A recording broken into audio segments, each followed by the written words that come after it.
तो guys infinity war में हमें और टोनी को एक मोमेंट ने बिल्कुल हैरान कर दिया था जब थैनोस ने टोनी का नाम लिया, पर इन्फिनिटी वॉर की ऑडियो कमेंट्री ने इस बात को क्लियर कर दिया है। द एवेंजर्स के इवेंट के बाद सिर्फ टोनी को ही एंजाइटी अटैक नहीं पड़े, बल्कि थैनोस भी चिंता में आ गया कि अर्थ से कौन है जिसने उसकी पूरी आर्मी की बैंड बजा दी। द एवेंजर्स से ही अपने प्लान को शुरू करते हुए थैनोस ने लोकी को अर्थ पर भेजा स्पेस स्टोन लाने के लिए। वहीं इस मूवी के इवेंट के बाद भी टोनी ने भी थैनोस से निपटने की तैयारी शुरू कर दी और इसीलिए थैनोस ने टोनी को खुद जैसा बताते हुए कहा कि ज्ञान का श्राप सिर्फ तुम्हें ही नहीं है। पर चलिए इस बारे में और डिटेल में बात करते हैं। तो गाइस मैं हूं अमन सिन्हा और आज हम बात करने जा रहे हैं कि इन्फिनिटी वॉर में थैनोस टोनी को कैसे जानता था।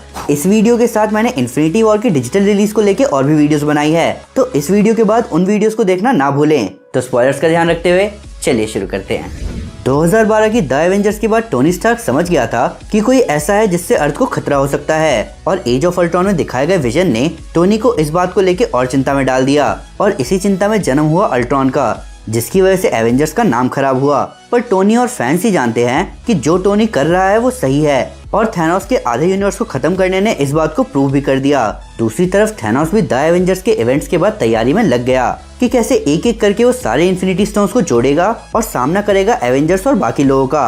हालांकि ये बात थैनोस को और भी परेशान कर रही थी कि एक अर्थ के इंसान ने उसको उसके गोल तक पहुंचने से कैसे रोका, और इसीलिए थैनोस ने पता लगाया टोनी के बारे में। एवेंजर्स इन्फिनिटी वॉर के डायरेक्टर कमेंट्री ट्रैक में मूवी के को डायरेक्टर जो रूसो और को राइटर क्रिस्टोफर मार्कस ने बताया कि थैनोस टोनी को कैसे जानता था। थैनोस और टोनी ज्यादा अलग अलग नहीं हैं। ये दोनों शुरू से ही एक दूसरे के बारे में जानते थे और उन्हें पता था कि वो किससे डील करने वाले हैं।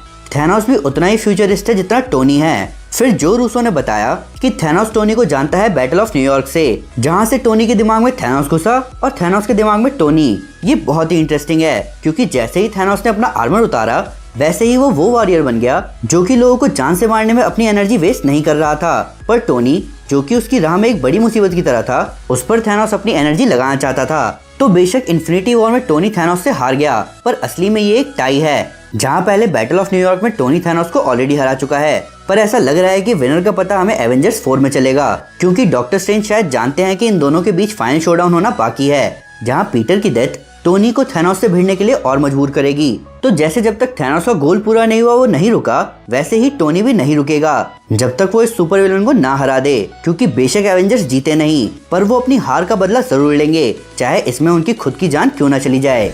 तो गाइस ये थी एक छोटी सी वीडियो थैनोस और टोनी के बारे में। डॉक्टर स्ट्रेंज थोड़ा और हिंट दे जाते तो सही रहता, पर फिर भी अगर उनसे कोई डिटेल मिस हो गई हो या आपके पास कोई नया फैक्ट है इस मूवी से रिलेटेड तो प्लीज कमेंट में जरूर बताएं। साथ ही साथ आप मुझे ये बताएं कि आपके हिसाब से टोनी और थैनोस की टक्कर में अब क्या होगा। ऊपर से लेटेस्ट सुपर न्यूज और ऑसम सुपर हीरो फैक्ट्स के लिए हमें फेसबुक, ट्विटर, इंस्टाग्राम और गूगल प्लस से फॉलो करना ना भूले। हम हर जगह हैं। तो गाइस अगर आप कॉमिक्स में एवेंजर्स को थैनोस से लड़ते हुए देखना चाहते हैं तो मैं आपको हमारी इन्फिनिटी कॉमिक सीरीज रेकमेंड करूंगा। साथ ही साथ अगर आपको वीडियो पसंद आए तो इस वीडियो को लाइक और शेयर जरूर करें। ऐसे कई सारे सुपर कंटेंट के लिए हमारे चैनल को सब्सक्राइब करना ना भूले। Thank you guys, this is Aman Sinha and you are super super. Piece.